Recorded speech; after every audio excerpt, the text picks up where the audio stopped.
یہ آیت لکھے، تیل میں ڈالیں اور مالش کریں، کمال دیکھیں۔ وَبِالْحَقِّ أَنزَلْنَاهُ وَبِالْحَقِّ نَزَلَ وَمَا أَرْسَلْنَاكَ إِلَّا مُبَشِّرًا وَنَذِيرًا۔ سورہ بنی اسرائیل آیت 105۔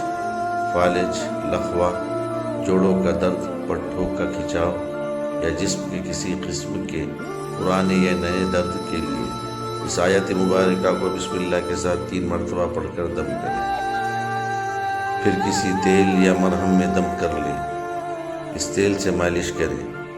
میرا آزمودہ اور مجرب عمل ہے۔ آپ اس آیت کو کاغذ پر لکھ کر بھی تیل میں ڈال سکتے ہیں، پھر اسی تیل سے مالش کریں۔ انشاءاللہ درد جاتا رہے گا، سکون آ جائے گا۔ بے شمار لوگوں نے آزمایا، آپ بھی آزمائیں۔ صدقہ جاریہ کی نیت سے دوسروں تک یہ مجرب عمل ضرور پہنچائیں، خود بھی فائدہ اٹھائیں، دوسروں کو بھی فائدہ پہنچائیں۔ آپ کی ایک شیئر کسی کی زندگی بدل سکتی، کسی کا مسئلہ صرف ایک دعا سے حل ہو سکتا ہے۔ ہمارا چینل فالو کریں اور نیکی کا یہ پیغام عام کریں۔